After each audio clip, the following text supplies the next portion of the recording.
Tov. Alors, Kodem Kol, Erev Tov.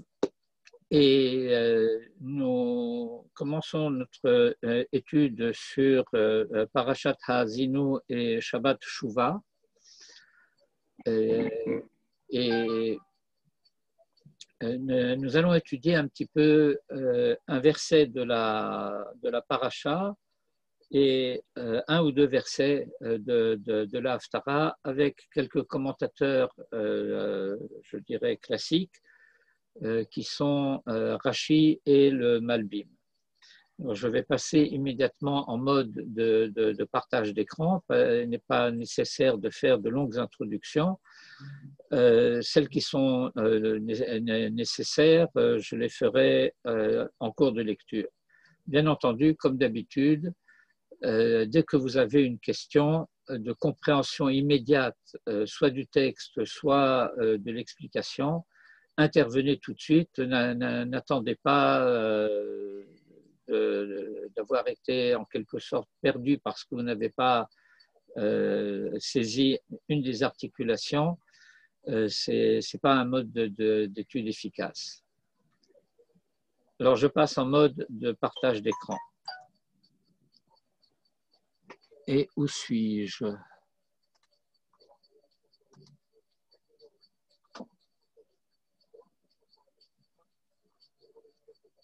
Voilà.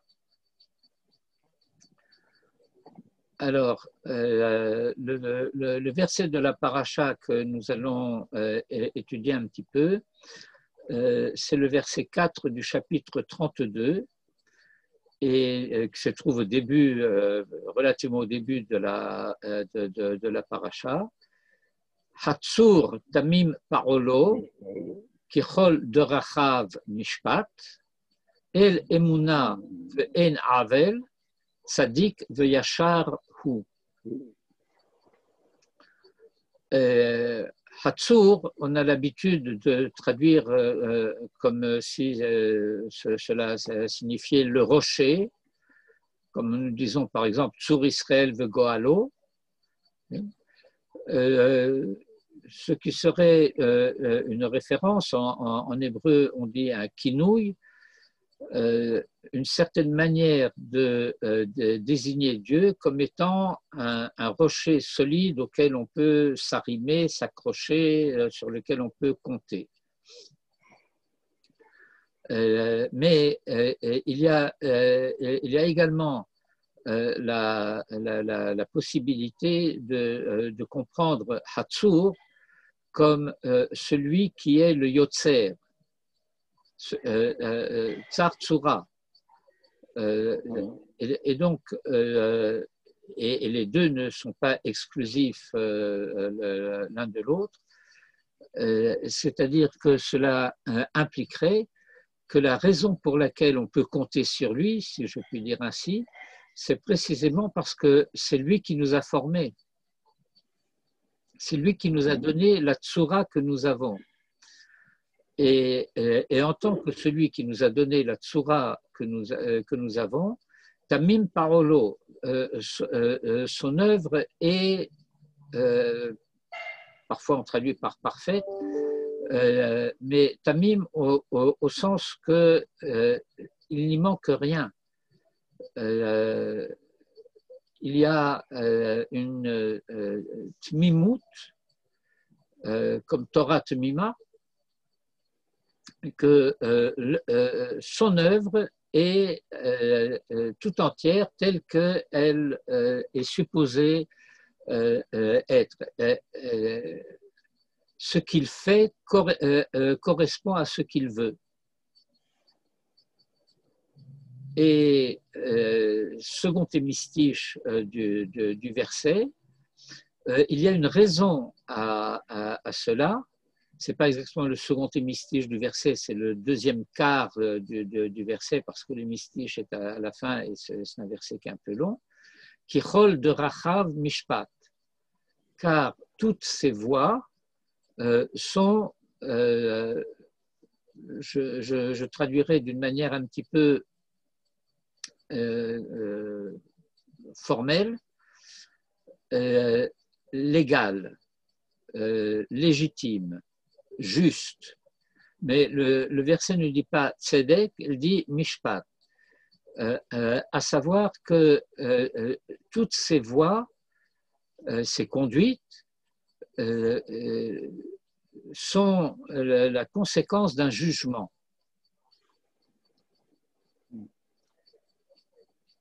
El emuna ve'en avel. Et vous voyez que nous avons ici un exemple extrêmement utile et intéressant concernant la compréhension de ce terme de emuna que nous avons l'habitude de traduire par foi. Et que le terme de foi renvoie très souvent à la notion de croyance et que ça crée un certain nombre d'ambiguïtés. Non, pas bien, avec le mute. Comment? J'ai pas compris. Quelqu'un a fait une remarque que je n'ai pas comprise.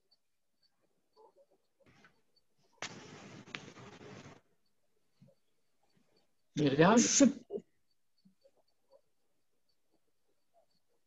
Myriam, où êtes-vous? Oui, je disais simplement que je suis obligée d'être sur unmute parce que j'entends pas bien quand je suis sur mute. Eh bien, mettez-vous sur un mute. S'il n'y a pas de bruit de fond, ça n'a pas de problème. Voilà, merci. Moi, je préfère que tout le monde soit unmute, ce qui permet d'intervenir le cas échéant, mais ça suppose qu'on ne tapote pas le micro et qu'il n'y a pas de bruit de fond. Bien, alors je disais que… Bien, on verra bien si ça. Je disais donc que El Emouna doit se traduire par, si on veut traduire Elle par Dieu,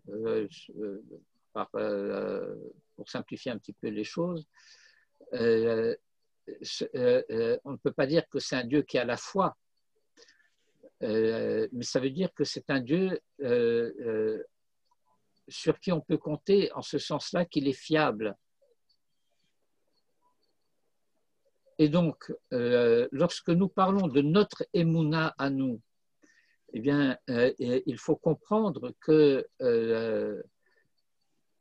une des implications importantes de l'expression et de la notion, c'est le fait de dire est-ce que nous sommes fiables dans nos affirmations? Est-ce que c'est clair ce que je dis là?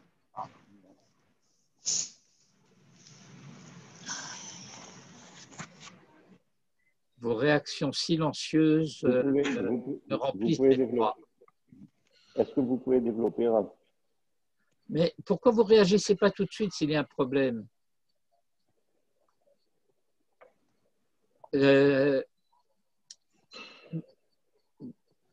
Okay. Que ce soit dans notre vie intérieure, que ce soit dans notre prière, que ce soit dans notre discours, dans nos échanges avec d'autres, et que nous affirmons un certain nombre de choses concernant, je dirais avec des guillemets, notre foi. Anima amin be'emuna shlema. Eh bien, la question qui se pose, c'est est-ce que nous sommes fiables dans nos affirmations? D'accord.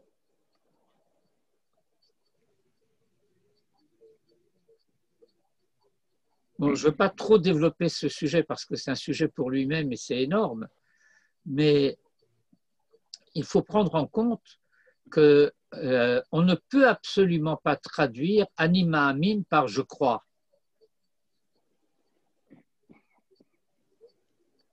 Quand nous disons ce anima amin be'emuna shlema, on ne peut absolument pas traduire par je crois. Parce que ma'amin, grammaticalement, c'est un factitif. Un factitif, ça veut dire qu'il s'agit d'une conduite qui conduit à faire en sorte que ce qui est le contenu de l'affirmation soit crédible.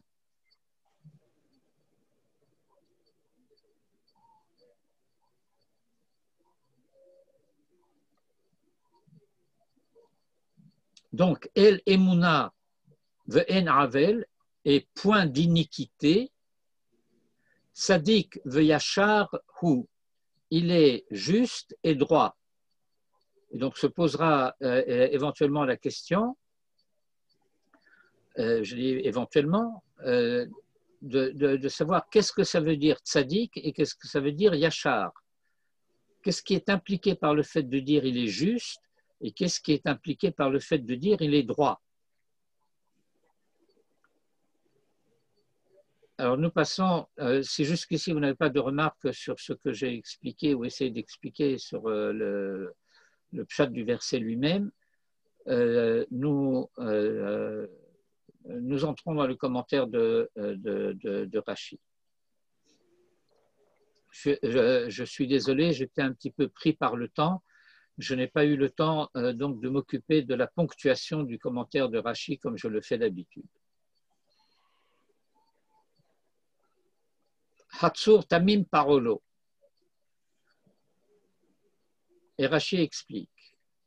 Afral pi shehu chazak, que chez Mevi pour Anout al rovre rutsono, lo beshetef ou Mevi, qui im bedin, qui tamim Parolo. Et donc, la paracha de Haazinu est une paracha de tochachot, de mise en garde, de remontrance. Le tout dernier discours de Moïse avant Vezot Abracha, où avant de quitter Israël, il va s'occuper de bénir Israël, eh bien,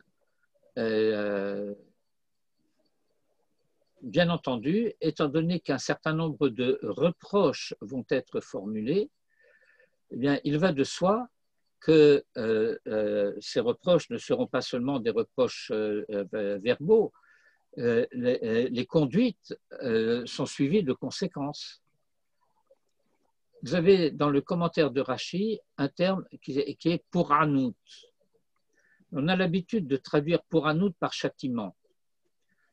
Ce n'est pas totalement faux, mais c'est inexact. Le pouranout est à relier avec un terme que ceux qui ont des crédits connaissent bien, ça s'appelle Peraron. Peraron. Par exemple, vous avez des mensualités et puis il y a la date à laquelle les mensualités sont à échéance, sont prélevées, etc. Et donc, la notion de châtiment en tant que pouranout, c'est le fait que celui qui a commis une faute, commettant cette faute, a contracté une dette, et la pouranout va consister à le contraindre à rembourser la dette qu'il a contractée. Il faut s'acquitter de sa dette. Et s'acquitter de sa dette, cela veut dire que cela implique une conduite au terme de laquelle on pourra de nouveau être quitte.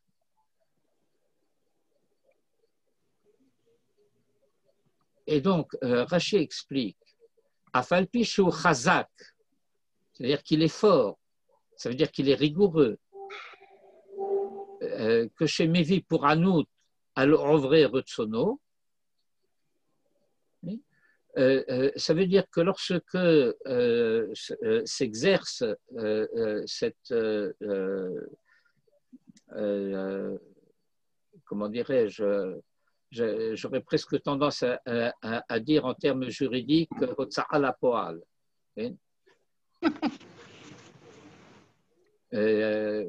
Parce qu'il faut bien. Il y a des avertissements, et puis premier avertissement, deuxième avertissement, troisième avertissement, et puis ensuite on envoie les huissiers. Et donc, au moment où on va exiger le remboursement de la dette, ce n'est plus le temps de la clémence. Le temps de la clémence, c'était dans la patience antérieure. Et donc, à ce moment-là, s'exerce non seulement une certaine fermeté, mais une fermeté certaine, chazak, que chez Mivi pour Anout à l'Ovre Rotsono. Eh bien, il ne faut pas confondre cette fermeté, cette rigueur avec une colère. L'obechetef, il ne s'agit pas d'un débordement courroucé. L'obechetef ou Mevi, qui imbedine avec justesse. Pourquoi? Qui tamim parolo. Parce qu'il y a une exactitude dans sa conduite. Son œuvre, lorsqu'il agit, eh bien, elle est, comment dire, appropriée de manière juste, exacte, à ce qui est requis à ce moment-là. Vous savez, j'aurais un peu tendance à donner un exemple pédagogique.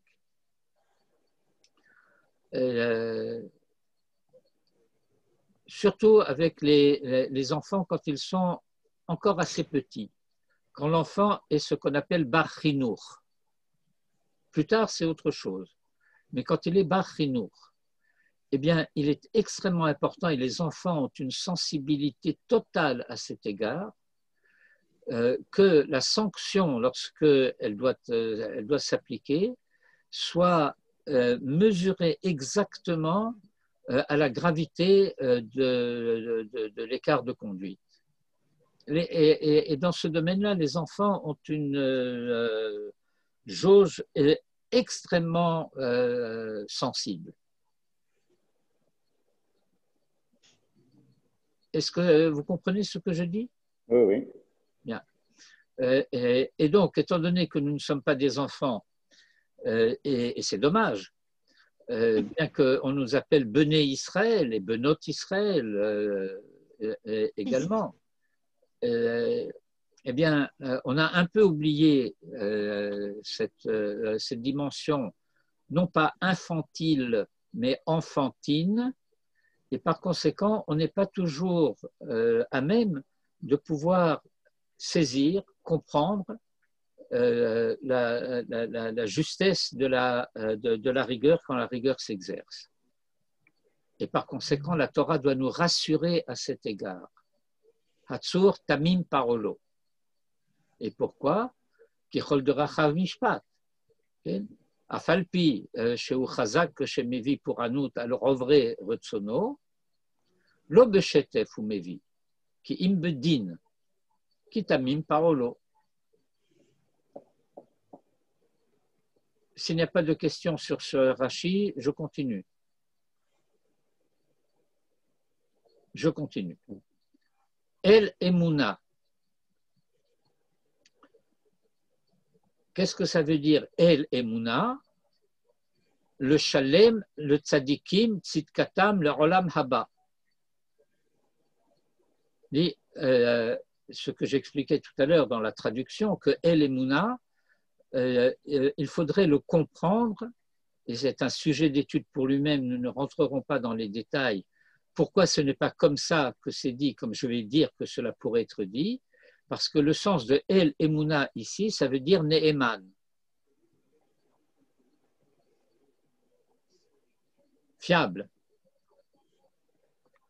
Alors pourquoi faut-il dire ici El Emouna? Bien, de la même manière que j'expliquais sur la première partie du verset, Hatzur Tamim Paolo, que ça vient nous rassurer quant à la manière dont s'exerce la justice divine quand elle s'exerce, bien c'est parce que nous pourrions avoir le sentiment qu'il n'en serait pas ainsi, Khalila. Et bien de la même manière, il peut nous apparaître dans la réalité telle qu'elle est, qu'il y aurait une injustice. Voilà un tzaddik, et voilà qu'il souffre. Et donc, le verset vient nous rassurer. Et l'emuna le shalem la tzadikim tzidkatam leolam haba. Ve'afal pi sheme'acher et tagmulam, sofo le amen et devarav. Et bien qu'il retarde la rétribution, il va payer aux tzadikim la contrepartie, si je puis dire, ce qu'il leur doit pour leur tzidkatam, pour leur conduite, le olam haba. Et ceci, bien qu'ils retardent leur rétribution, tagmulam, sofo le amen et devarav, en fin de compte, il fera en sorte que ces paroles soient vérifiées. Vérifiées, c'est-à-dire rendues vraies. Vous voyez ce que je disais tout à l'heure par rapport à le ha'amin, que ça ne peut pas vouloir dire je crois, mais qu'il y a l'affirmation dans le ha'amin que j'agis de telle sorte que cela devienne vrai. Je crois en la venue du Messie et qu'est-ce que je fais pour que ça arrive? Ah, je crois. Je me souviens d'une remarque en passant de Manitou d'ailleurs dans un colloque interconfessionnel où il a interrompu un prêtre qui disait « je crois » en lui disant « vous savez, dans ce domaine, il vaut mieux être sûr ». Et donc, Sopho le Amen et Devarav. En fin de compte, ces promesses, ce qu'il a annoncé, sera réalisé.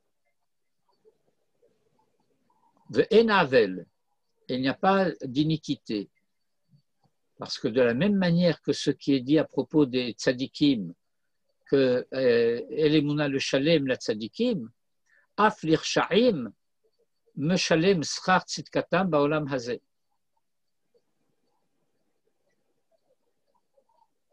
Bon, je n'entre de nouveau pas dans les détails, je survole un petit peu ce texte. Mais ici, il y a une référence très claire à la problématique à laquelle on est habitué par ailleurs, même si on n'en a pas une solution suffisamment claire et suffisamment, satisfaisante.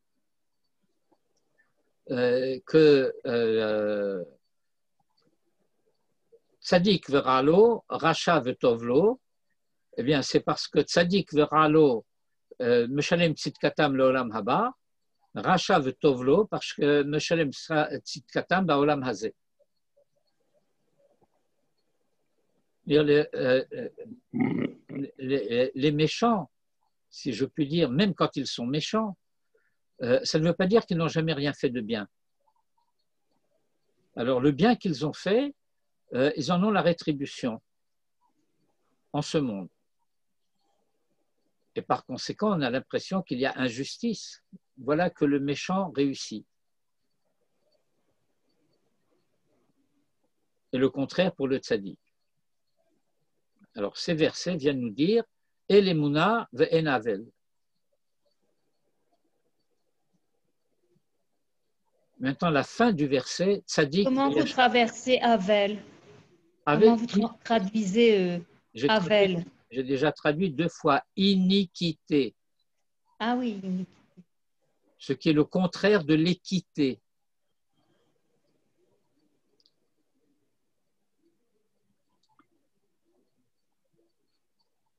C'est aussi la vanité? Non, quelle vanité. C'est Evel.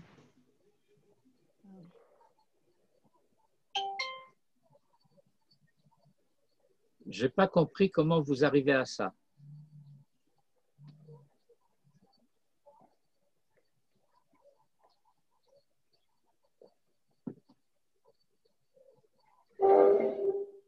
Comment vous arrivez à ça?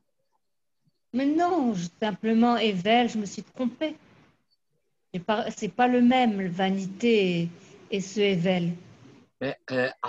Vanité, c'est avec un He et avec voilà. un Bet. Et donc, c'est Hevel et pas Avel. Voilà, exactement.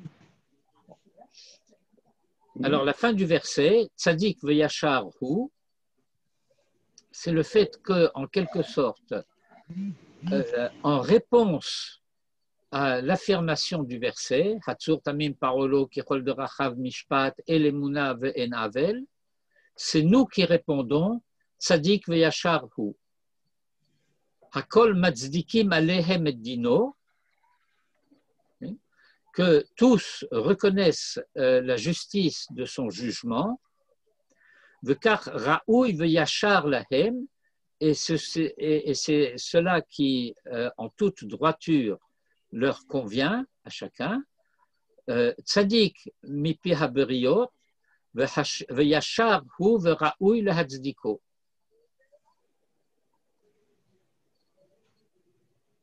C'est que ce n'est pas lui qui affirme je suis juste. C'est que lorsque les créatures sont honnêtes, alors quel que soit pour chacun le détail à propos duquel le problème se poserait, eh ben, il reconnaît la droiture et la justesse du jugement. C'est-à-dire, c'est suffisamment clair? C'est clair. Pour moi, en tout cas. Tov. Alors, nous allons passer à la lecture de quelques versets de la Haftara. Et donc, c'est une Haftara qui se trouve, faut oser le faire, dans le chapitre 14 du prophète Hoshéa, qu'on appelle oser en français. Ils ont des tournures bizarres, ces Fransaoui. À partir du verset 2. Et bon, je vous ai mis plusieurs versets ici, mais je ne sais pas, je vais peut-être lire en entier, mais peut-être pas en traduisant en détail, mais je voulais simplement pouvoir indiquer une correspondance entre les versets de la paracha et en tout cas à la fin de ce passage par lequel je vais commencer. Donc je commence par la fin. La fin, c'est-à-dire le verset 10 à partir d'ici. Oui, à la fin de la ligne 21. Alors voilà ce que dit Hoshéa Hanavi. Mi chacham veyaven ele, navon veyedaem. Qui est chacham, c'est-à-dire sage, et qui comprennent ces choses dont il a été question précédemment, elle est cela c'est ce qui précède. Navon veuillez darem, intelligent et qu'il les sache. Et de quoi s'agit-il? Qui yesharim darke Hashem, car droites sont les voies de Hashem. V'tzadikim yelekuvam, les justes y marcheront. Ou posh'im, il faudrait dire ou fosh'im yikashnuvam, alors que les pécheurs, eh bien, y trébucheront. Il y aurait le risque de croire que ce sont les difficultés du chemin qui feraient trébucher ceux qui trébuchent. Alors le verset nous dit non, non, non. Si quelqu'un marche droit, il ne trébuche pas. Et s'il trébuche, c'est parce qu'il s'est fait à lui-même un croc en jambe. Parce que les voies de Dieu sont droites. Yesharim darke Hashem. Et je voudrais en profiter pour rétablir une vérité qui est contredite par ce qu'on appelle, pas tellement à raison et plutôt à tort, la sagesse des nations. Vous savez, les proverbes, les dictons. Quand on dit « les voies de Dieu sont impénétrables ». Vous connaissez ça? Les voies de Dieu sont impénétrables. Eh bien, c'est totalement faux parce que Yesharim darke Hashem. Si Yesharim darke Hashem doit être pris au sérieux, ça veut dire que les voies de Dieu sont tout ce qu'on veut sauf impénétrables, puisqu'elles sont droites. Ce qui est impénétrable, ce sont d'Arché Adam.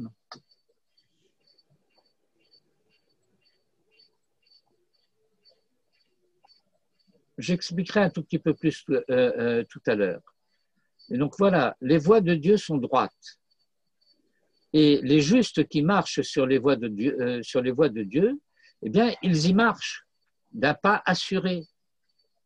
Yelochuvam. Ou Foshim. Par contre, ceux qui fautent,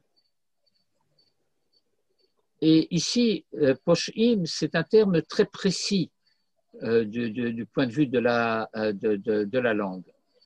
Parce que vous avez 3 niveaux de faute. Vous retrouvez cela dans la liturgie de Yom Kippour. Chet, Avon, Pesha. Et auxquels correspondent par ailleurs les 3 dimensions du pardon. Et il y a des discussions entre les Chachamim pour donner les correspondances, quoi correspond à quoi,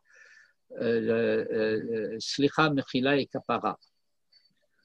Alors, Chet, c'est la faute commise sans intention de fauter. La faute commise, on a l'habitude de dire en français, par inadvertance. J'ai commis une erreur. Vous savez, littéralement, chet, dans l'étymologie de l'expression, cela correspond à un verbe qui signifie manquer la cible. Ça serait très proche de la notion d'acte manqué. Je voulais faire quelque chose et en réalité, j'ai fait autre chose que ce que je voulais faire. Mais sans les arrière-plans psychanalytiques de l'explication habituelle. Mais chet, c'est une faute involontaire. Une erreur. Oui, une erreur, mais une erreur qui a provoqué une faute. Oui. Les 2 exemples qu'on donne habituellement par rapport au Ilchot Shabbat, c'est j'avais oublié que c'était Shabbat. Et par conséquent, j'ai fait quelque chose parce que je croyais que c'était permis, puisque je croyais que j'étais un jour de semaine. Bon, alors, se posera la question, comment tu as pu oublier que c'est Shabbat? Ça, c'est un autre sujet. C'est un autre sujet à l'intérieur du sujet, mais lorsqu'il y a, comment dire, Kenut, lorsque on a sincèrement oublié, c'est grave d'avoir oublié, mais c'est pas que je fais semblant d'avoir oublié. C'est pas que je me justifie a posteriori en disant ah, oups. Non, ça m'était sorti de la tête. C'est grave, mais Shogeg. Avon, c'est une faute commise en connaissance de cause. Par rapport à Avon, nous dirons la chose suivante. Je n'entre pas trop dans les détails juridiques et halachiques de la chose. Je sais que c'est interdit et je le fais quand même. Mais attention, ne pas se tromper. Ce n'est pas dans une situation de contrainte de circonstance. Ce n'est pas pikuach nefesh. Je sais que c'est normalement interdit d'allumer du feu, mais voilà, il y a un malade, il a froid, il faut que j'allume du feu. Je sais que c'est interdit, mais je le fais quand même. Pas du tout. Ça, ce n'est pas une faute. C'est une mitzvah. Non. Je sais que manger de cela est interdit et j'en mange quand même. Pourquoi? Ça a l'air si bon.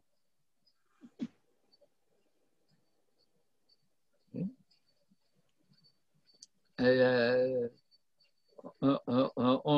appelle cela parfois dans le vocabulaire talmudique les fautes par appétit.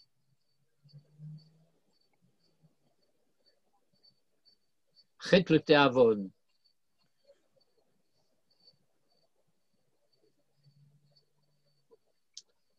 Et puis il y a Pesha. Alors, les deux premiers, le Chet, c'était ce qu'on appelle en hébreu Shogeg. Le deuxième, qui correspond à Avon, c'est ce qu'on appelle en hébreu Mézid. C'est une faute faite en connaissance de cause et volontairement, c'est Zadon. Mais Pesha, c'est la faute de révolte. C'est-à-dire, ce n'est pas seulement que je sais que c'est interdit et je le fais quand même, c'est je le fais parce que c'est interdit.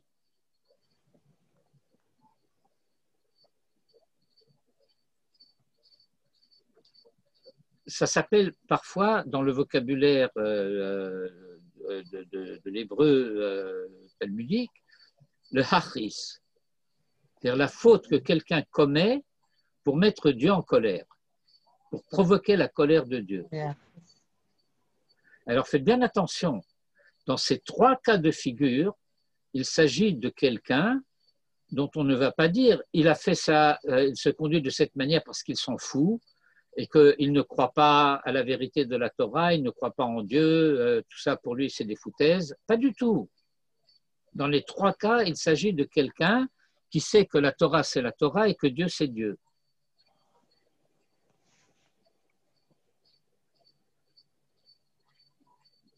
Celui qui serait, comment dirais-je, hors la loi, c'est encore autre chose.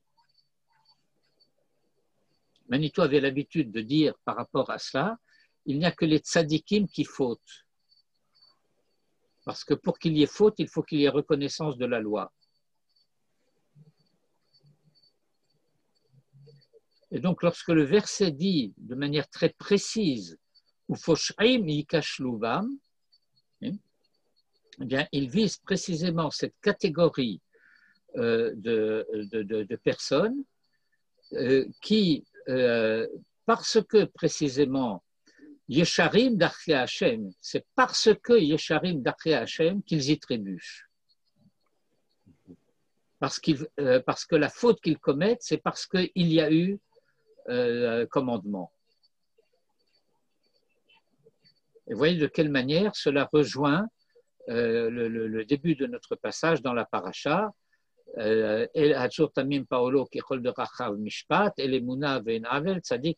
Vous voyez la correspondance quasi terme à terme. Bon, maintenant, ce que nous allons lire maintenant, ce sont les deux premiers versets de la Haftara. Vous lirez par vous-même les versets intermédiaires. Éventuellement, nous y ferons référence de manière indirecte, mais ce n'est pas sur eux que va porter le poids, si je puis dire, ou le dagesh chazak de l'étude. Alors, je lis donc les versets 2 et 3 du chapitre 14, qui sont les versets 1 et 2 de la Haftara. C'est-à-dire que la Haftara commence au verset 2 du chapitre. Shuva Yisraël, reviens Israël, Ad Hashem Elokecha, jusqu'à Hashem ton Dieu, qui chashalta ba'avonecha, parce que tu as trébuché dans ta faute.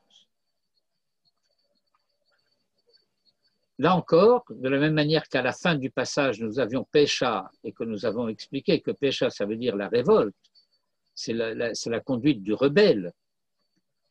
Vous savez ce qui est dit dans la Torah à propos de Nimrod. Quand Rashi explique, d'après le Midrash, le nom de Nimrod, que nous traduirions en français par le révolté, c'est pas seulement tout simplement le révolté, c'est celui qui provoque la révolte et la rébellion chez les autres, qui entraîne la rébellion chez les autres. Et donc, le verset ici, au début du passage, nous dit qu'Ashalta baravonecha. Et là, ce n'est pas chet, c'est pas pécha, c'est avon. Et le avon, nous avons dit, enfin j'ai dit, et je maintiens, que c'est une faute commise en connaissance de cause. Alors c'est très paradoxal cet appel Shuva Israël ad Hashem Elokecha ki chashalta ba'avonecha, parce que cette faute a été commise en connaissance de cause, donc volontairement. Alors qu'est-ce que ça veut dire de fais retour puisque tu as fauté? Vous comprenez l'aspect paradoxal de cette lecture? Oui. Parce que si ce n'est pas clair, il faut que j'insiste. Non, c'est clair. Bien. Alors, nous reprendrons la lecture de ce verset par la suite, mais remarque malgré tout complémentaire importante, remarque au pluriel. C'est-à-dire, il y en a deux. Le verset est au singulier. Le verset s'adresse à Israël collectivement, Shuva Israël, qui kashalta. Nachon? Et Ad Hashem Elokecha est ambigu en français, c'est très clair en hébreu. Quand on sait l'hébreu, quand on sait le Lashon HaKodesh, c'est très clair. Mais en hébreu et en français, c'est pas clair du tout. En hébreu, ça veut dire hors du Lashon HaKodesh. Parce que en français, quand on dit jusqu'à, eh bien, c'est jusqu'à. Mais en hébreu, l'expression qui explicite cette situation, c'est ad velo ad bichlal. Jusqu'à et pas tout à fait jusqu'à. C'est-à-dire que j'ai l'habitude d'expliquer cela, d'illustrer cela de la manière suivante. Quand je dis je suis arrivé jusqu'à la maison, ça veut dire je suis arrivé devant la maison, je ne suis pas rentré. Et donc, au moment où il est dit Ad Hashem Elokecha, eh bien, on n'est pas arrivé jusqu'à Dieu. On est arrivé devant, mais pas jusqu'à. Est-ce que ce point est clair? Il est capital. Oui, il est clair. Et donc, en quelque sorte, la teshuva dont il serait question ici, dans cet appel à la teshuva dans Shuva Israël, ne peut pas être considéré comme un appel à une teshuva qui serait totale, parfaite, réelle, entière. Et donc se pose la question, et comment se fait-il que le prophète puisse invoquer la teshuva en impliquant dans son discours de manière a priori que je sais bien que cette teshuva ne sera pas jusqu'au bout. Vous comprenez la difficulté? Shuva Israël ad Hashem Elokecha ki chashalta ba'avonecha. Mais étant donné que tu es encore en situation de kishalon, alors tu ne peux pas arriver jusqu'à lui vraiment. Mais il faut que tu commences par faire le mouvement de retour. Nous ne sommes en train encore que d'effleurer la surface du verset.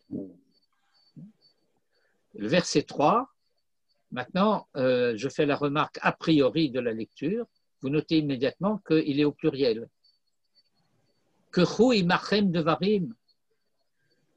Et ce kechu imachem devarim, qui s'adresse donc d'une certaine manière à chacun, et qu'est-ce que c'est ces devarim dont il est question? Qu'est-ce que ça veut dire kechu imachem devarim? De quoi tu parles? Quel devarim? Et qu'est-ce que ça veut dire les prendre avec soi? Comme on dit en français, prendre un viatique. Vous savez ce que c'est un viatique? Si vous ne savez pas, on sort le Larousse, enfin, ou le Robert, enfin peu importe lequel. C'est ce qui va me permettre de survivre en chemin. Je pars en voyage, j'ai besoin, je ne suis pas du tout sûr que je vais trouver une épicerie cachère en route, donc il faut que je prenne des provisions. Alors, Kechu imachem devarim. Et si vous avez pris avec vous les devarim comme il faut, alors ce qui suit dans le verset va devenir possible. et je ferai donc à ce sujet encore une fois 2 remarques en parallèle avec le verset précédent. Je suis désolé, enfin pas du tout désolé, mais enfin je suis désolé de devoir attirer votre attention sur l'importance des taramim une fois de plus. Vous voyez ce mot veshuvu, vous voyez sous le shin, vous avez cette petite virgule. Et cette petite virgule, c'est ce qu'on appelle un taram mafsik. Ça veut dire que c'est un signe disjonctif. C'est clair?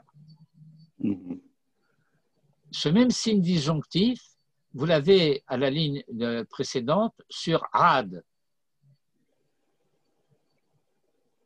Vous y êtes? Et donc, ce signe disjonctif, dans la lecture du verset avec les taramim, implique que ça ne peut pas être dans un seul souffle. Ad Hashem Elokecha. C'est ad. Et ça s'arrête. Et ça n'arrive pas jusqu'à Hashem Elokecha. C'est dans la direction de. Mais peut-être que tu ne te rends même pas compte que c'est dans la direction de. Vous savez, il y a des personnes qui ne sont pas, je vais utiliser un français juif approximatif, il faudrait corriger tous les mots de la phrase, mais je pense que vous la comprendrez très bien. Ils ne sont pas pratiquants. Et alors, moi, je m'interroge à chaque fois. C'est une énigme, une taralouma en hébreu. Les gens qui me disent « Ah, je crois en Dieu, mais je ne suis pas pratiquant ». Alors, quel est le contenu de cette croyance à laquelle tu fais référence? Bon. Mais ces gens qui sont croyants et pas pratiquants, et peut-être qui ne se disent même pas croyants, je suis obligé de vous raconter une anecdote de l'époque où je faisais des milouïm. Ça commence à être un petit peu lointain, il y a au moins 25 ans de ça. Bon, moi j'étais dans une section où il y avait très peu de datim. Et souvent j'étais le seul. Mais, et en plus de ça, nous n'étions pas, pendant la période de milouïm, nous n'étions pas un groupe, comment dirais-je, cohérent. Ce n'était pas toujours les mêmes avec les mêmes. Ça changeait. Parfois on se retrouvait, mais très souvent on ne se retrouvait pas. Enfin, peu importe. Toujours est-il que quasiment à chaque fois, un ou deux des soldats qui faisaient les milouïm avec moi trouvaient nécessaire de venir me voir en me disant « Tu sais, j'ai pas de kippa, mais je fais le kidouche ». Bon, de se justifier d'une certaine manière avec un peu de maladresse et beaucoup de naïveté et beaucoup de sincérité d'ailleurs, c'était très touchant. Et ça veut dire que très souvent, sans le savoir, il y a là le signe de quelque chose que le Talmud enseigne, c'est la notion de ce qu'on appelle en hébreu « hirhur teshuva ». Hirhur teshuva, c'est une espèce de frémissement de la conscience où quelqu'un se dit ben, il faudrait peut-être que. Et l'enseignement à ce sujet est le fait que la teshuva vraiment, c'est l'une des conduites les plus difficiles d'une part, et d'autre part l'une des conduites les plus faciles parce que hirhur teshuva, c'est déjà teshuva. Que ce frémissement de la conscience qui dit je devrais peut-être, okay, eh ben, la teshuva est déjà tout entière en germe, mais tout entière présente. Mais à ce moment-là, le mouvement qui est orienté par la conscience, je vais traduire ça en hébreu tout de suite, vers Dieu, n'est pas identifié comme tel par la conscience. C'est-à-dire, je ne suis pas conscient que ma conscience, quand je dis la conscience morale, ma conscience psychologique sont deux instances différentes. Okay. Ça veut dire que d'une part, si vous voulez, d'une manière un peu illustrative, je dirais que dans ce frémissement de Hirhur Teshuvah, eh bien, mon oreille interne a entendu quelque chose que ma neshama me chuchote. Okay. Et ma neshama sait très bien que c'est vers Hachem. Mais moi, je n'en suis pas encore conscient. Je ne sais pas encore que c'est de cela qu'il s'agit. Je ne suis pas encore prêt à comprendre que c'est de cela qu'il s'agit. Vous vous rappelez la fin de la Haftara? Michacham veyavenele, navon veyedaim. Ça veut dire que la prise de conscience de cela va supposer chokhma, ça veut dire le fait d'être capable d'entendre un enseignement. Le chacham, c'est celui qui est capable d'entendre quelqu'un lui dire quelque chose, d'apprendre de quelqu'un. Et le navon, c'est quelqu'un qui, de ce qu'il a appris de quelqu'un d'autre, est capable de comprendre par lui-même. Donc il y a des mouvements, des étapes, des escales, si je puis dire, dans le processus de la prise de conscience et de la compréhension de ce qui est dit à la fin du verset par rapport à ce qui a précédé Yesharim Darkei Hashem. Je reviens à notre verset au début. Si vous avez fait convenablement ce qu'implique le Kechu Imachem de Varim que nous n'avons absolument pas compris, alors va devenir possible la suite du mouvement Veshuvu et revenez, et cette fois ça sera El Hashem. Alors remarquez bien encore une fois, j'insiste, au verset précédent, Ad est coupé de Hashem, parce que le terme mafsik il est sur le Ad. Si le verset suivant à la ligne 14 était parallèle simplement au précédent, alors nous aurions El, Tam Mafsik, Hachem, séparé, mais pas du tout. Ici, au contraire, ce que nous avons, c'est un makaf, c'est-à-dire une jonction. El Hachem ne fait qu'un seul mot. Il y a un seul taram. Vous suivez ce que je dis? Oui, c'est très joli. Non, c'est pas joli, c'est vrai. C'est fort, c'est fort. Et donc, le deuxième verset nous dit Veshuvu et revenez. Et cette fois-ci, ce que ça va impliquer, c'est que ça va être devenu possible El Hashem.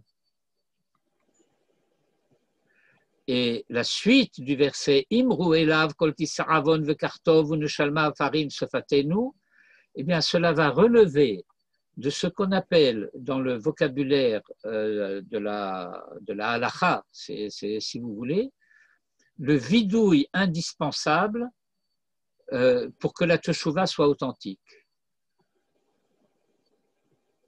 Imru elav, il va falloir parler. Il va falloir parler, ça veut dire il va falloir dire. Il va falloir dire quoi? Eh bien, il va falloir que tu dises ce que tu as fait.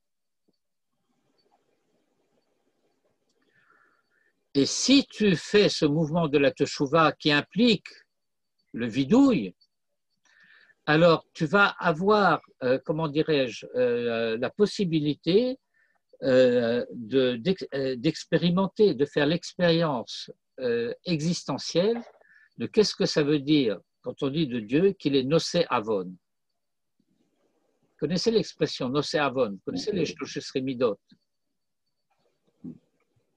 En particulier, je pense que les slichot des Sfaradim sont très, comment dirais-je, intensément constitués par la récitation des Shloshis Midot.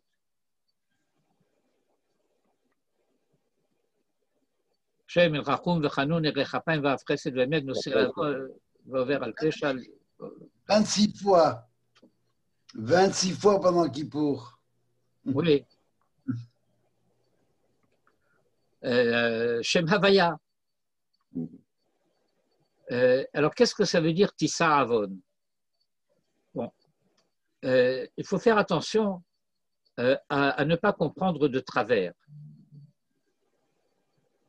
Ceux qui ont compris de travers cet enseignement juif pur, ce sont ceux qui en ont fait une catégorie idolâtre de celui qui est mort pour porter les péchés des hommes. Oui, bien sûr. Non, c'est important. Oui.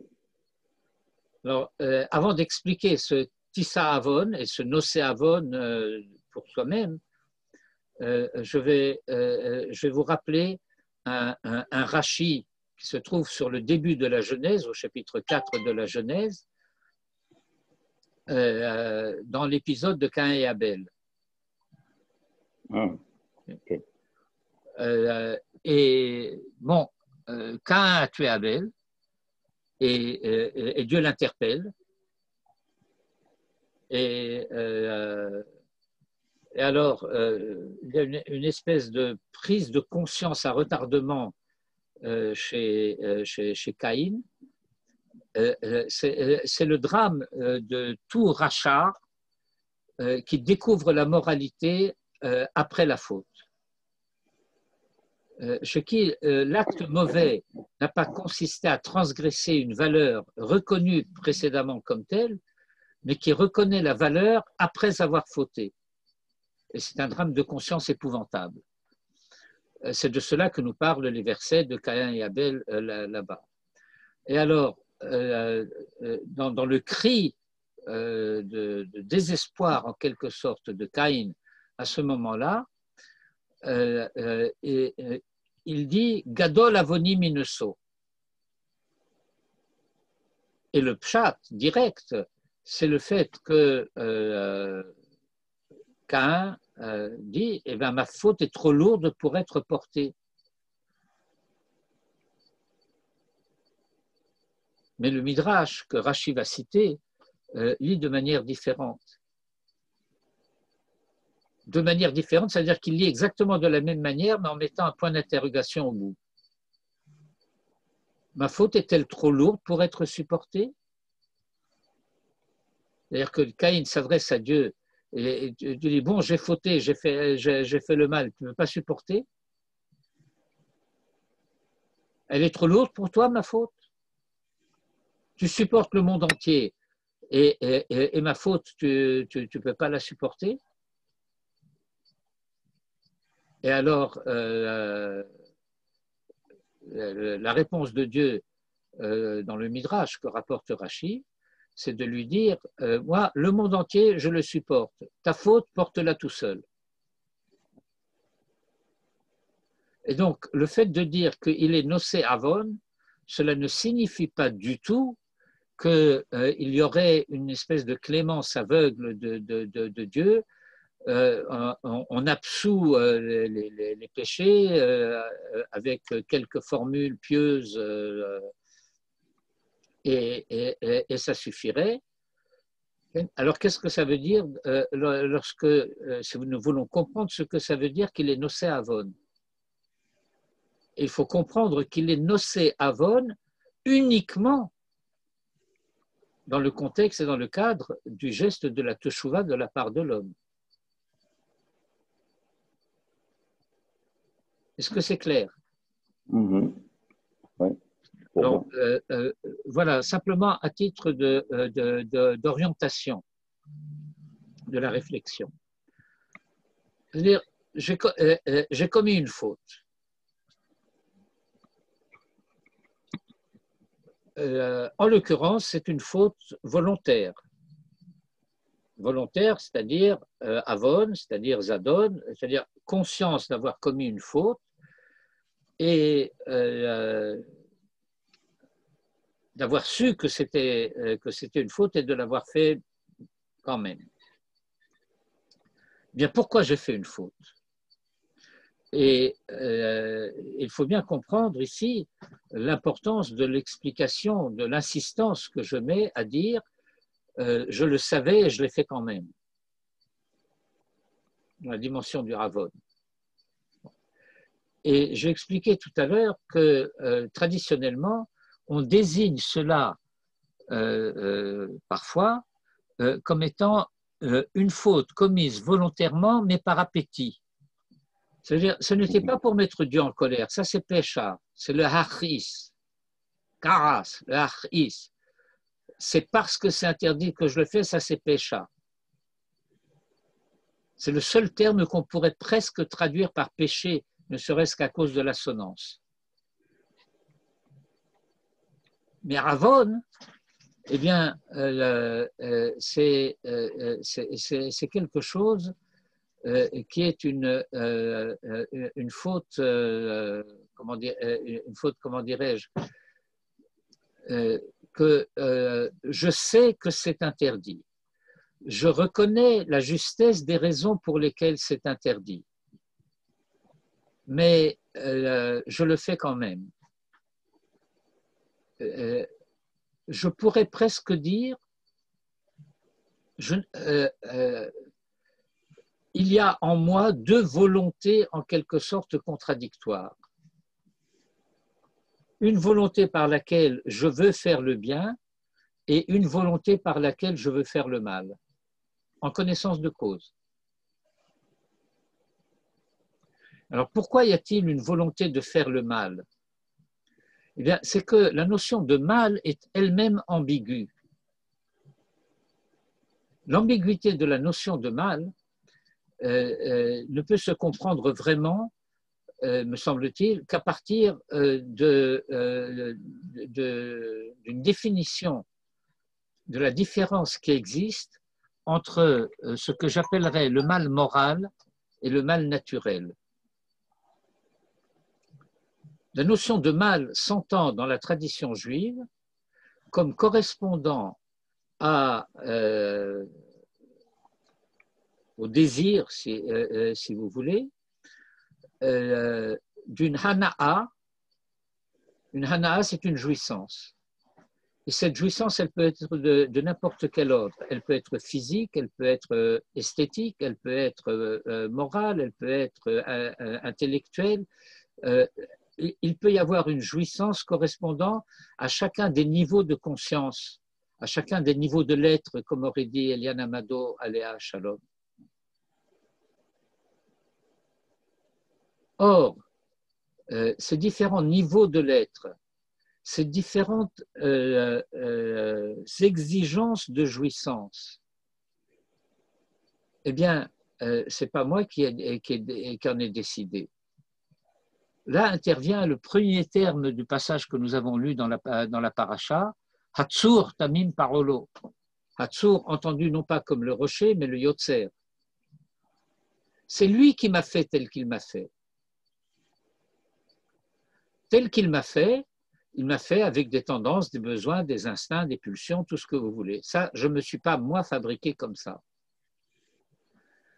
Mais avec ces tendances, ces instincts, ces pulsions et ces besoins, il m'a donné quelque chose d'extraordinaire qui s'appelle la volonté. Et la volonté peut me permettre de satisfaire ces besoins, tendances, pulsions, etc., d'une manière, comment dire, honnête. Qu'est-ce que ça veut dire honnête? D'une manière permise. J'ai faim, j'ai besoin de manger un morceau de pain. Alors, j'ai plusieurs moyens d'obtenir ce morceau de pain. L'un, c'est d'aller l'acheter. Un autre, c'est d'avoir cueilli des épis de blé, d'avoir fait de la farine, d'avoir pétri, d'avoir fait mon pain. Et puis, je peux le voler. Alors, lorsque je le vole, je satisfais cette faim. Et cette faim, en tant que faim, est légitime. Cette faim n'est pas mauvaise en soi. Mais la manière dont je vais apaiser cette faim, elle va être mal. Mais ce mal, c'est le mal naturel. Et le mal moral va commencer lorsque je vais acquiescer à ce mal naturel. Lorsque je fais teshuva, eh bien, cette teshuva, elle comporte deux volets. Le premier volet, c'est le fait de reconnaître j'ai fait quelque chose que je n'aurais pas dû faire. Et voilà ce que c'est, cette chose que je n'aurais pas dû faire. Et qui correspond à un besoin, une pulsion, etc. Qui ne vient pas de moi. Mais je n'ai pas su agir avec la volonté que j'aurais dû exercer. Et donc, le vidouille, il va porter sur le défaut de volonté. Et le nosé avon va consister de la part de Dieu à prendre en charge la part qui est la sienne dans la faute qui a été commise, à savoir c'est lui qui nous a fait comme nous sommes. Mais cela, il ne le fait que dans la mesure où nous avons pris acte et la responsabilité de ce que nous avons fait. Et encore une fois, dire ce que nous avons fait, ça veut dire l'exercice de notre volonté ou la faillite de notre volonté. C'est ça la reconnaissance de la faute. Est-ce que c'est assez clair? Bon. Voilà, ça c'était encore une fois, comme nous avons survolé tout à l'heure les premiers versets de la paracha, un survol des deux premiers versets de la Haftara. Je ne suis pas rentré dans le détail du vidouille et de ce que cela implique.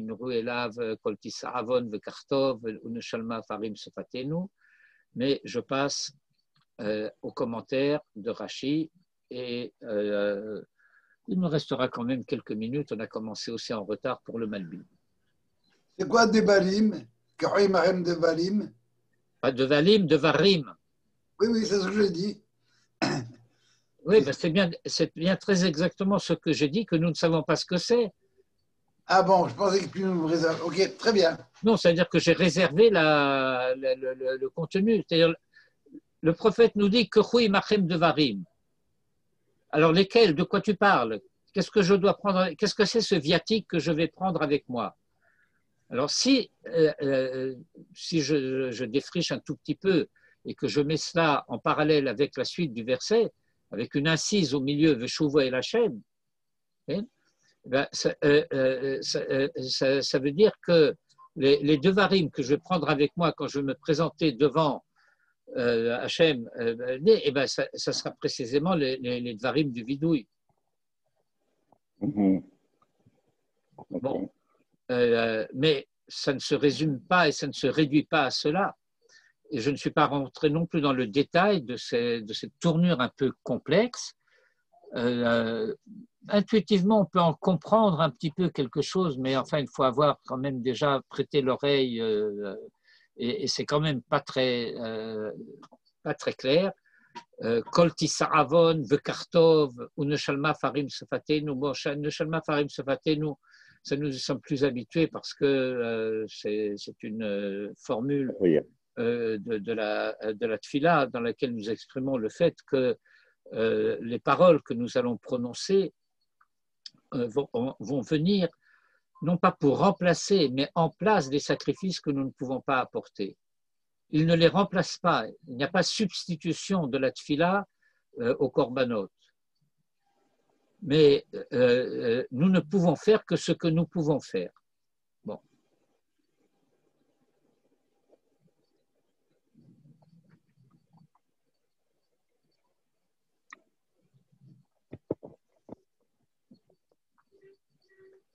Alors, je lis Rashi, ligne 25. Shuvah Israël. Alors Rashi pose la question, à qui le prophète Hoshea s'adresse-t-il pour lui dire Shuvah Israël?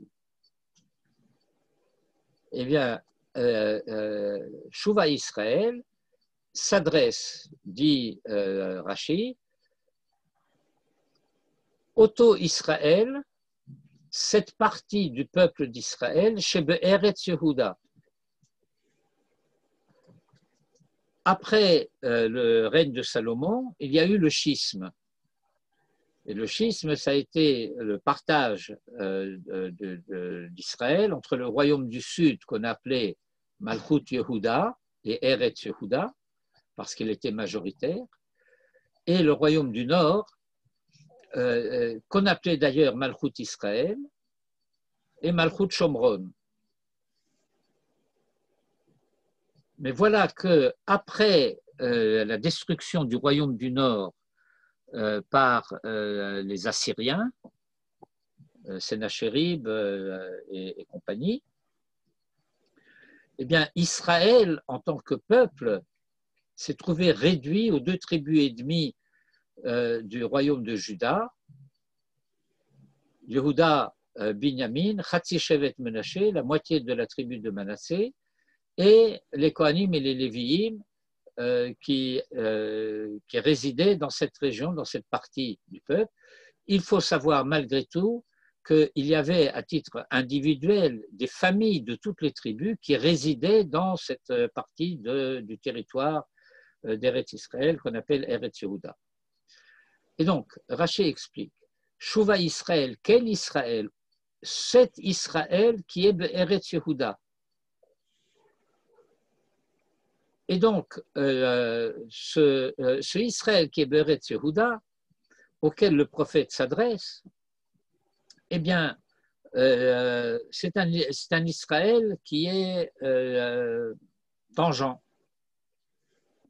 S'il faut lui dire Shuvah, ça veut dire qu'il a un pied dehors.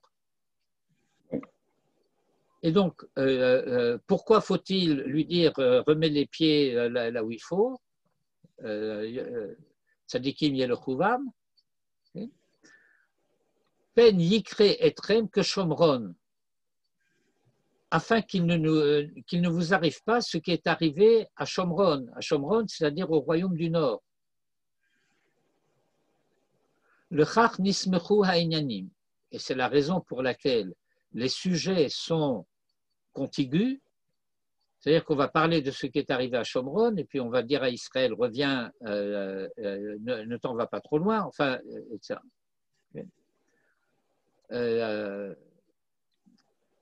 Rashi va illustrer. Machal Lamelech, un apologue. Machal le Melech, chez Mardar Alav Medina. Alors Medina, ça veut dire une cité. Ouais, il y a un État, un royaume. Ce royaume est constitué de plusieurs cités, pas nécessairement des fédérations, etc. Mais bon, voilà, il y a des cités. Et puis l'une de ces cités se révolte. Qu'est-ce que ça veut dire, elle se révolte? Par exemple, elle décide qu'elle ne va plus payer tribut. Ou bien qu'elle ne va plus participer aux travaux. Vous vous souvenez un petit peu de votre histoire de France de l'époque féodale? Oui. Bon, il y a le roi ou un suzerain, à quelque niveau que cela soit, et puis il y a un vassal. Le vassal, c'est toujours un noble, mais il est vassal du suzerain. Être vassal du suzerain, cela signifie avoir des devoirs envers lui. Et voilà que ce vassal se soustrait à ses devoirs. Alors, Shalach HaMelech Polymarchus, on va faire du grec. Le Polymarchos, c'est ce qu'on appellerait en français un plénipotentiaire. Le plénipotentiaire, quelqu'un qui reçoit du roi des prérogatives qui lui permettent de négocier et de parler au nom du roi sans avoir besoin à chaque fois de retourner poser la question, voilà ce qu'il m'a dit, qu'est-ce que je lui réponds?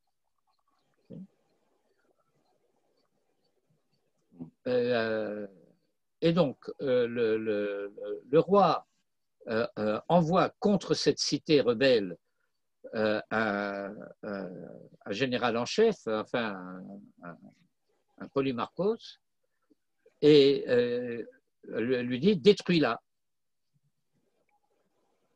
Tu vas attaquer cette ville, tu mets le siège, tu la détruis. Mais voilà que le plénipotentiaire en question, ce n'était pas un imbécile. Aya Oto Polymarchus Baki ou Meyushav. Et par conséquent, au lieu d'aller purement et simplement réaliser l'ordre du roi de les détruire, okay, eh bien, il lance un avertissement. Il leur dit, si vous ne revenez pas de votre rébellion, alors, Anéose lachem que derer cité le Médina plonit, ou le Chavrotéha, ou le Hyparchia plonit, ou le Chavrotéha. Alors, Medina, c'est une cité, Hyparchia, c'est une, comment on appelle ça? C'est pas une zone, c'est une région. Vous savez, comme il y a, en France, il y a des maires d'une ville, et puis il y a des préfets de département ou des préfets de région, je ne sais plus comment ils sont répartis maintenant ces choses. Alors, la province, voilà. Alors, il y a la cité et il y a la province. Si vous ne revenez pas de votre rébellion, et bien voilà ce qui va vous arriver. Il va vous arriver ce qui est arrivé à telle cité qui a été détruite, et puis à telle province qui a été détruite. Et c'est la raison pour laquelle la suite du verset dira Te'Hashem Shomron, et qu'il dit Shuva Israël Ad Hashem Elokecha Kedeita Besifre, le Parashat Vayeshev Israël Bashitim. Bon, des références pour comprendre qu'est-ce que ça veut dire, cette interpellation Shuva. À qui on s'adresse et qu'est-ce qu'on lui dit? Eh bien, c'est une mise en garde.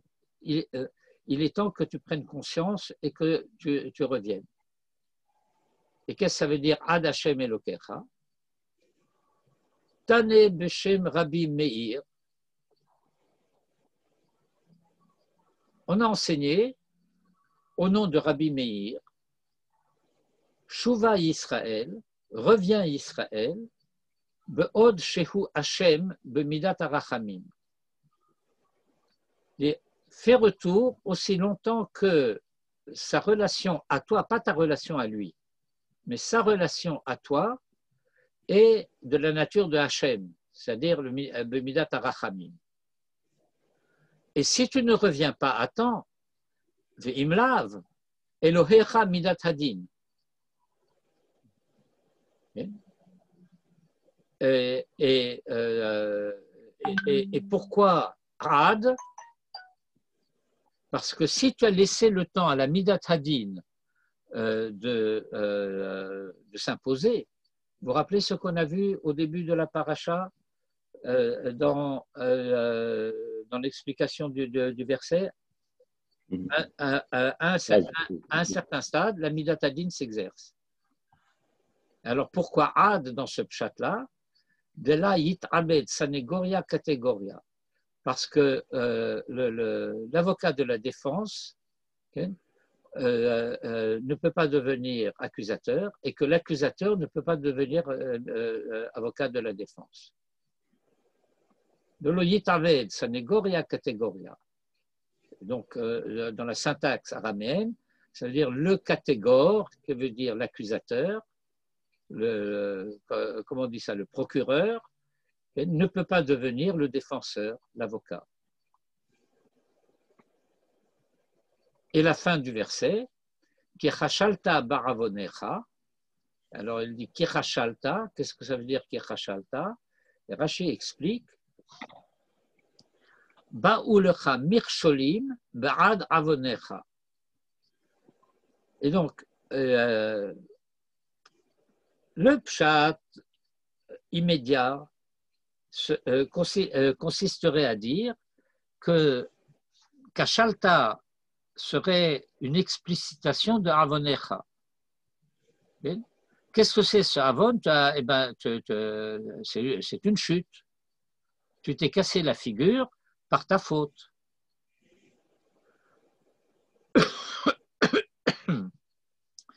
Mais étant donné que Poshrim Yikashluvam, alors cela impliquerait que ce serait d'une certaine manière un seul mouvement. Que le mouvement de la faute, c'est ça qui fait le kishalon. Mais Rachid dit autre chose. C'est-à-dire qu'en plus de la faute que tu as commise, cette faute a provoqué en plus des Mircholim. Qu'est-ce que ça veut dire que cette faute a provoqué en plus des Mircholim? Eh bien là, il y a une analyse très fine qui serait nécessaire. Et étant donné qu'il ne nous reste pas beaucoup de temps, je vais, un quart d'heure à peu près, je vais essayer d'abréger.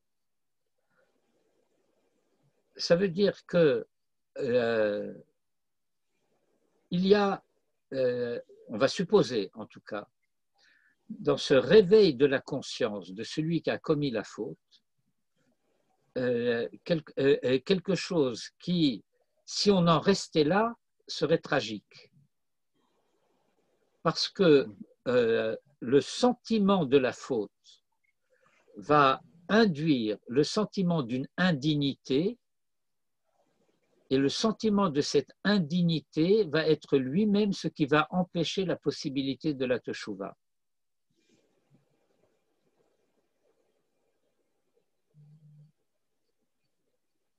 Je me suis rendu indigne et je ne peux plus.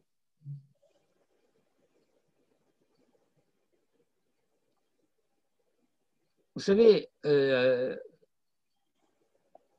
peu par façon de parler, quelqu'un qui a le sentiment d'avoir perdu la face, qu'est-ce que ça veut dire avoir le sentiment d'avoir perdu la face? Ça veut dire que je n'ose plus regarder l'autre en face.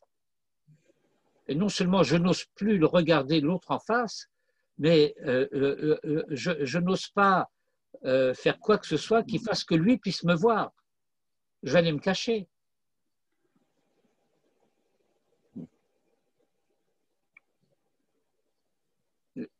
Je vais essayer d'illustrer cela d'une certaine manière, mais je ne vais pas trop m'étendre. Je pense qu'intuitivement, vous pouvez très bien comprendre cette chose-là.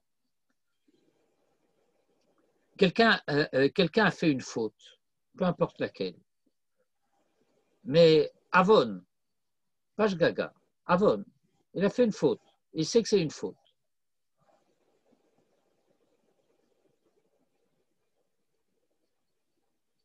Il n'a pas encore fait teshuva.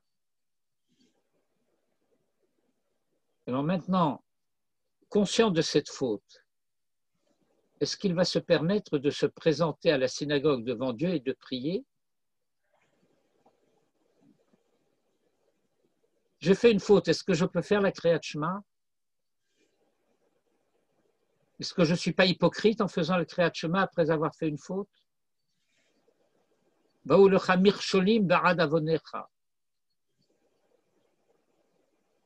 C'est-à-dire que la conscience morale non éduquée par la tradition d'Israël va se sentir incapable de pouvoir, à partir du moment où il y a la conscience d'une faute, de pouvoir faire quoi que ce soit.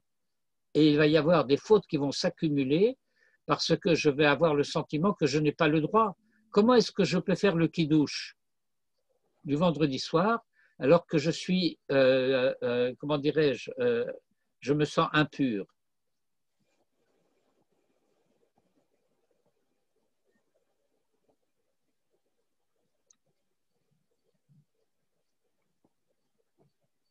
Moi, j'ai connu des juifs qui me disaient, je ne peux pas faire le kidouche le vendredi soir, parce que si je touche le vin, je vais rendre le vin nissar,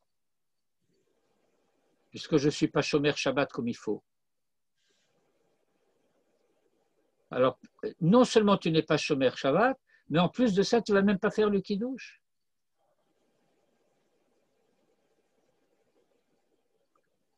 Je vais vous raconter une anecdote, assez brièvement. Quelques années après ma Aliyah, 2 ou 3 ans après ma Aliyah, donc ça devait être dans les années 85, je rencontre à Tel Aviv, au coin d'une rue, un juif que je connaissais à Paris, et que je connaissais à Paris comme étant un juif libre de tout impératif de Torah ou mitzvot. Et là, je le rencontre à Tel Aviv avec toute la panoplie.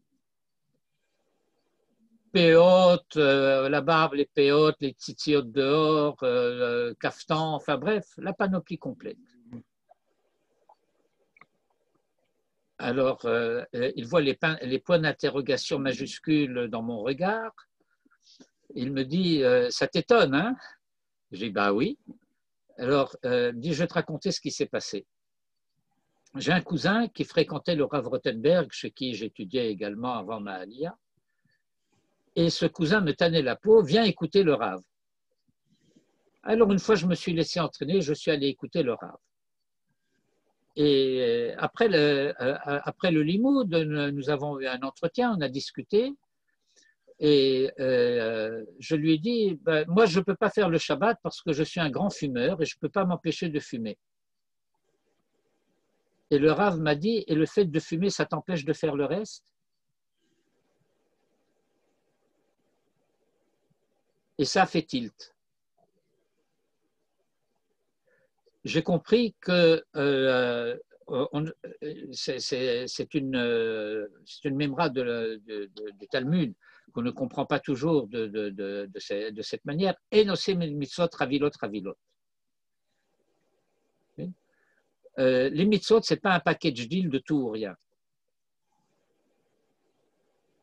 Et l'éducation, l'instruction et l'éducation consiste précisément à faire prendre conscience à quelqu'un que si sur un point il a failli, ça ne veut pas dire que c'est irrécupérable et que ça, entre parenthèses, entre guillemets, ça c'est le Yetzer Hara qui est à l'œuvre à ce niveau, de dire bon, c'est foutu, de toute façon, laisse tomber. Non. Sur un point, tu as failli, alors accroche-toi au reste. Et à ce moment-là, tout ce hirhur, teshuva dont on a parlé va pouvoir devenir efficace. Et surtout, fais bien attention à ce qu'une faute n'en entraîne pas une autre, comme le disent les Pirkei Avot. Avera goreret avera.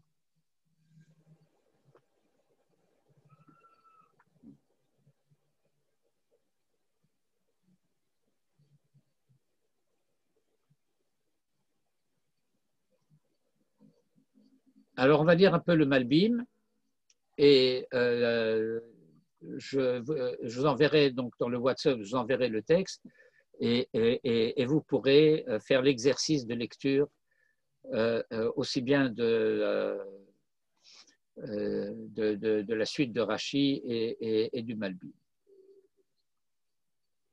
Shuvah Israël. Mais toi, Israël, aval ata Israël. Et donc, de quoi s'agit-il? Shehem ha'am bichlalam, mibilade Shomron. Ce qu'est ce royaume de Juda, mais qui est la dimension collective de l'identité d'Israël. Halo ata tuchal lashuv b'tshuva. Il faut que tu sois conscient que toi, tu peux faire teshuva. Pourquoi toi, tu peux faire teshuva? Suivez bien la suite parce que c'est primordial. Ki kashalta bavonecha. Parce que précisément, ta faute, ce n'est que avon. Ce n'est pas pécha. Et la faute que tu as commise, ce n'est pas une chute, ce n'est qu'un trébuchement.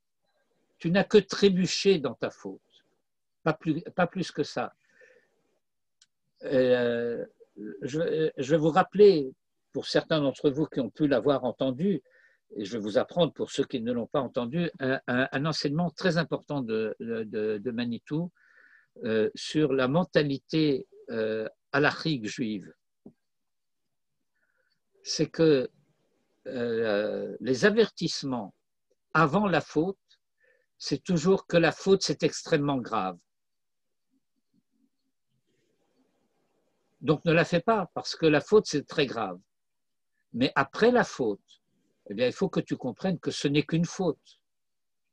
Donc il y a le chemin du retour. Il y a la différence entre le chatrila et Bedéavad. Il faut bien comprendre que le chatrila, c'est grave. Il ne faut pas le faire.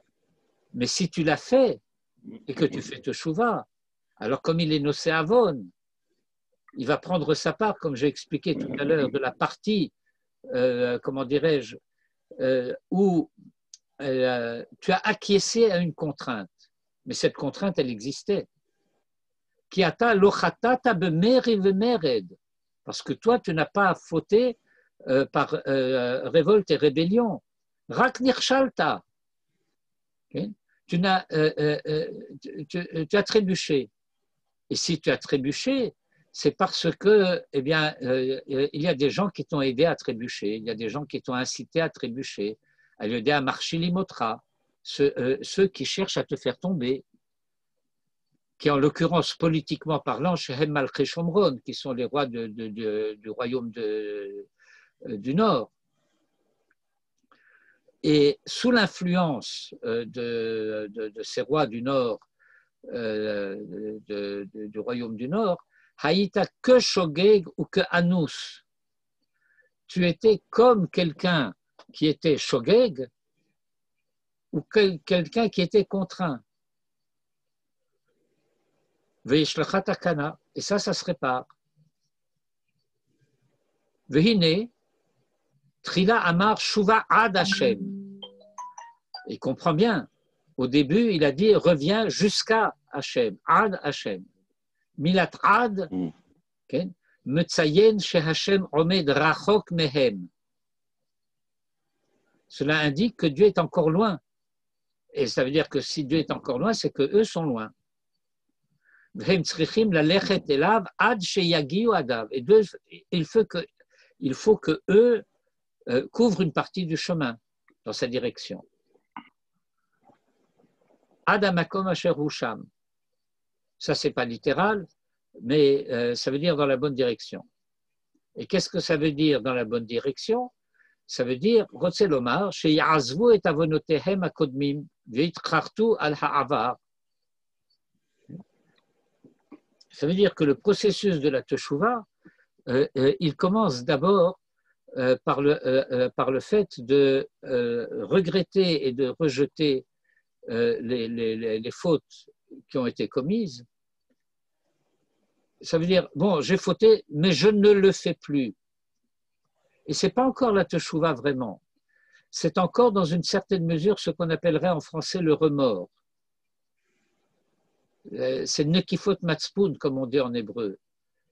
Le fait que je regrette ce que j'ai fait, je ne le fais plus, mais je n'en suis pas encore au point où j'arrive à le reconnaître de pleine voix devant lui, parce que le vidouille, et c'est une halakha, quand c'est de moi à lui, ça doit être de vive voix. De vive voix, ça veut dire qu'il faut que j'ai le courage de dire à haute voix, j'ai fait telle chose. Et ne confondez pas ce vidouille-là, puisqu'on est avant Yom Kippour, ne confondez pas ce vidouille-là avec le vidouille de la communauté, ce que nous disons lorsque nous disons al-khet. Ce al-khet, c'est le vidouille de la communauté. Mais dans chacune des, comment dirais-je, dans chacune des phrases du al-khet, si j'identifie une faute qui est la mienne spécifiquement, alors celle-là, il faut que je l'avoue spécifiquement. Ce n'est pas le al-khet liturgique qui est imprimé dans le livre, c'est de dire, eh ben moi, tel jour, ou tant de fois que je ne peux même plus me souvenir combien de fois, j'ai fait telle et telle chose. Et maintenant, je m'en repens et je m'engage à ne plus le faire. Et bon. Et d'ailleurs, rétroactivement, d'une certaine manière, la preuve du fait que la teshuva était authentique, c'est qu'effectivement, cette faute, on ne la fait plus. Ce qui signifie qu'ils abandonnent leur faute antérieure, qu'ils regrettent le passé, chez Taou Minederer, lorsqu'ils se sont écartés du chemin, Betaout ou Verones, par erreur et sous contrainte, ou Mevakshim Haderer la Shuv Ardachem, et qu'ils recherchent la voie du retour. Tov, eh bien, recherchons et trouvons la voie du retour. Et donc, Gmar Khatima Tova le Kulam. Et d'ici là aussi, Shabbat Shalom. Shabbat Shalom. Et refoua Shlema le Kol Miché là. Et faites bien attention à vous. Merci. Et nous sommes quelques-uns peut-être ici qui devrions dire Baruch Mechaya Ametim. C'est vrai. C'est vrai, c'est vrai. Tov. On a eu un petit miracle à Montréal. Vous nous avez interdit des rassemblements de plus de 25 personnes à partir de la semaine dernière. Et puis hier, on a ramené ça à 250. Alors, on va pouvoir prier avec un minyan, bien sûr, distancé, masqué, mais on peut avoir dans notre Beth Knesset 70 personnes, ce qui est déjà beaucoup mieux. Oui, ici en Israël, il est question d'un tour de vis supplémentaire et qu'il est possible qu'ils décident qu'à Yom Kippour, les synagogues seraient fermées. Même pas dit? Non, fermées. Non, mais que dehors. Minyan en plein air jusqu'à 20 personnes. Bon. Avec 2 mètres de distance entre chacun. On a un quartier de Mishhav à Herzliya.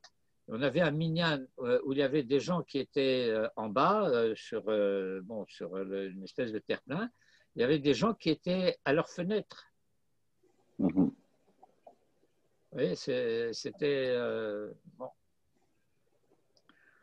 Et de façon, comment dirais-je, meulteret, impromptue.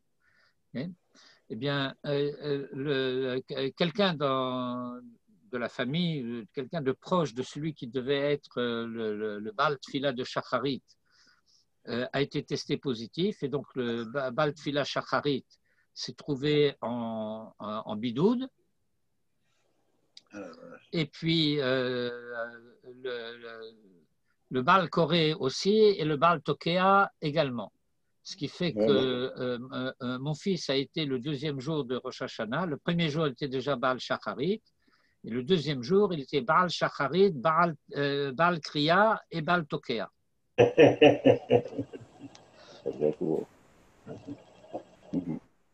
Bon, ben c'est bien, ils ont trouvé quelqu'un au moins. Ouais. Voilà. Oui. Nous, on devait splitter ça en 4 minyanim. Et c'est pas bon, c'est pas simple. Non, c'est pas simple. Mais Tov. Tu vas bien? Ça va? Eh bien, comment dirais-je, on se sent confiné. Oui. Oui. C'est pour ça que la tefila de Yona dans la baleine, enfin dans le gros poisson, il a prié très court. Hein. Il n'y a pas de prière, quoi, parce qu'il était confiné. Oui, oui, c'est assez pas faux. Oui. Shabbat Shalom, Gmar Khatima Tova, Kol Tov. Gmar Khatima Tova et bonne santé. Bonne santé. Et bonne santé et tout et tout. Et tout. Bonne santé à Viviane. Oui. Ça va bien? Je lui transmets. Oui, je l'avais appelée avant Rosh Hashanah. Oui, je sais, elle me l'a dit, c'est très gentil. Mais c'est normal. Mais le fait que ce soit normal n'empêche pas que ce soit gentil. Non, ça me fait plaisir, je l'aime beaucoup, ça me fait très plaisir. Eh bien, elle aussi. Voilà. Voilà. Tout est dit. Tout est dit. Tu diras le bonjour de Montréal aussi, s'il te plaît. Oui, Elle reconnaît ma voix quand j'appelle, c'est bien. ben, je sais bien. Je sais bien. Mais Pierre, c'est Montréal.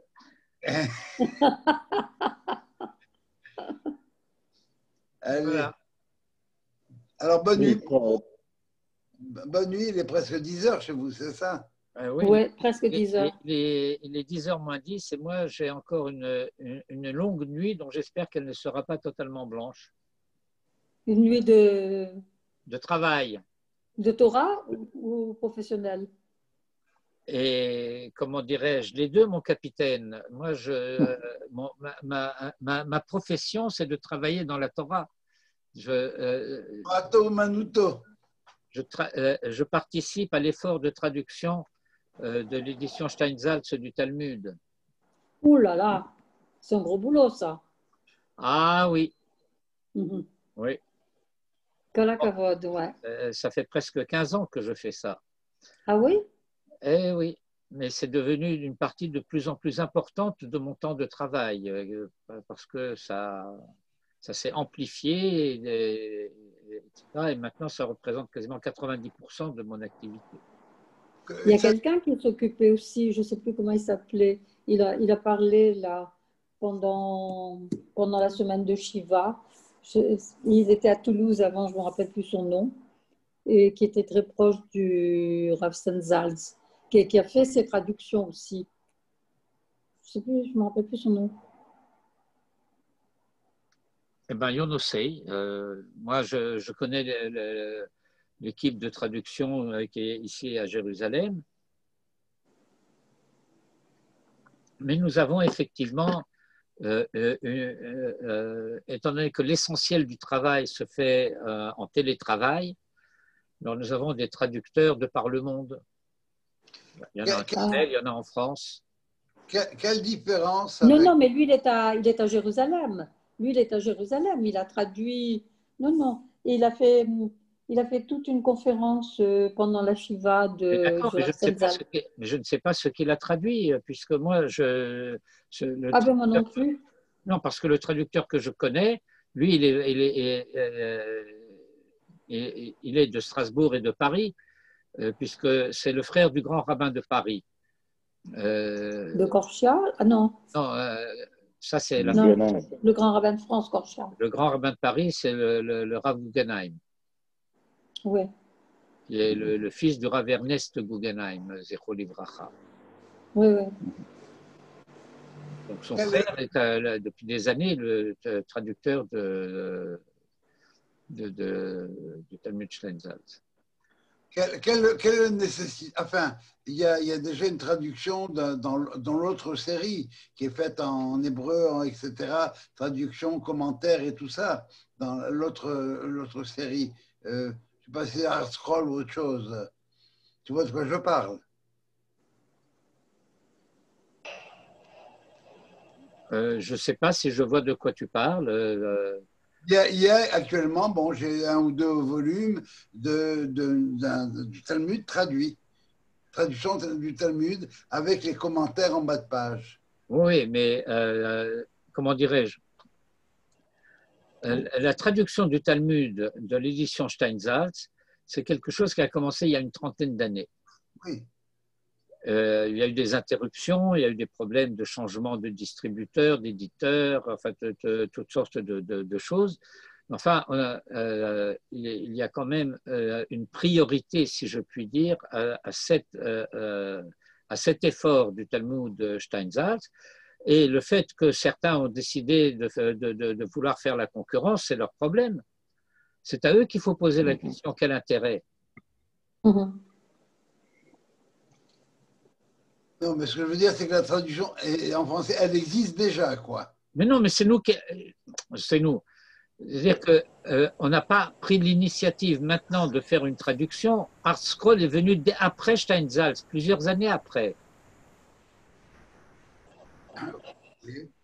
Mais voilà, dans le monde Haredi, le Talmud Steinsaltz est ostracisé. Ouais. Il y avait eu un problème il y a des années de ça. Et il y Il a eu des déclarations qui ont été faites avec ouais. des Il y a au haramot, moins 30 ans de ça. Ouais. etc.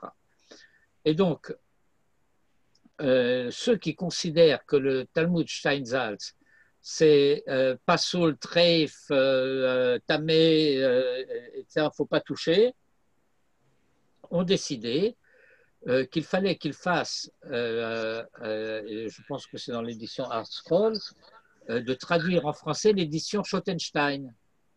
Oui, c'est celle-là que j'en parle. Oui, mais ce sont des gens qui ont pris cette initiative, dont je dirais que halachiquement c'est très proche de Hasagat Gvul.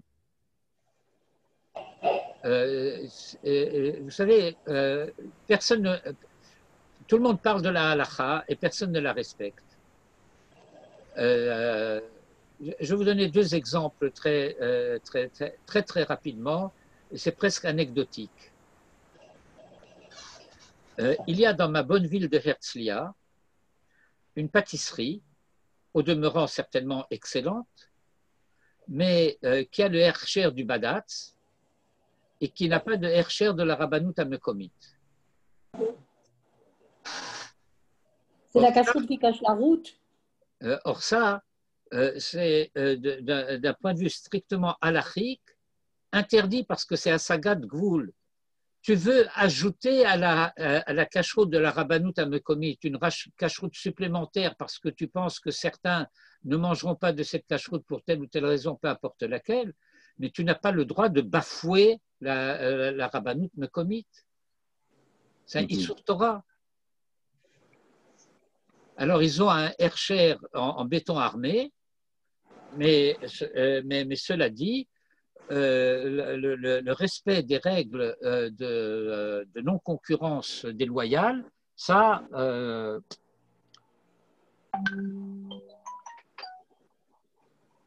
oui, la chose, comment elle se présente.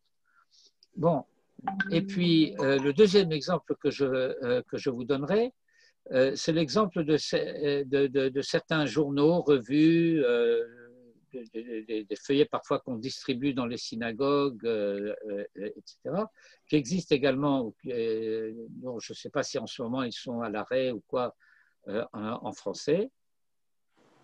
Ils m'ont plusieurs fois demandé si je ne voulais pas contribuer en donnant un texte pour une fête ou pour un Shabbat. Et je leur ai dit, bon, écoutez, moi je veux bien, mais à condition que vous supprimiez les publicités de croisières ultra cachères à Pessah, au Barbade, ou les voyages cachers sous Ashgacha, Glat Kacher, Halak, tout ce qu'on peut imaginer, d'aller passer, je ne sais pas moi, Pessah en Inde. En compagnie du Raft, etc., qui donnera des cours, qui supervise, etc. Oui. Et le Issour de quitter Eretz Israël, il l'a trouvé où? La permission de transgresser ça. Il y a un Issour Torah, et même si vous voulez aller d'après les Khadim, Meforach chez le Rav Ovadia Yosef. Ce n'est pas une invention des sionistes. Ce n'est pas une invention du Mamlarti Dati ou des Srugim, comme ils disent. C'est un Issour Torah. Il y a 3 raisons pour lesquelles tu peux quitter Eretz Israël. Pour des raisons commerciales, Almenat Larzor, pour aller chercher sa femme et la ramener en Israël, et pour aller étudier et revenir ensuite en Israël. Mais sortir d'Israël pour faire du tourisme, à moins que tu aies un certificat médical que c'est Pikuach Nefesh,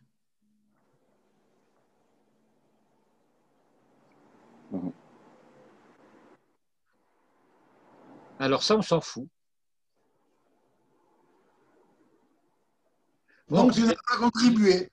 J'ai dit moi-même tout à l'heure qu'on ne fait pas les mitzvot ravilot, et que par conséquent, si on transgresse un point, ça ne veut pas dire qu'il faut transgresser les autres. Mais prétendre le faire de héter, cachériser le sheretz, comme on dit, ouais, quand même pas exagéré. Ouais. Bon, Il y a peut-être une petite anecdote savoureuse comme ça. J'ai une de mes anciennes élèves qui est à Jérusalem et qui est revenue suivre les cours à Jérusalem pendant un certain temps, il y a quelques années, et qui m'a demandé si je serais prêt, elle a un groupe d'amis avec lesquels elle est en relation, etc., si je serais prêt à leur donner, on n'a pas parlé de rythme, de combien, etc., un cours sur ce qu'on appelle en Israël Kesef Kacher. Le prochain Mishpat,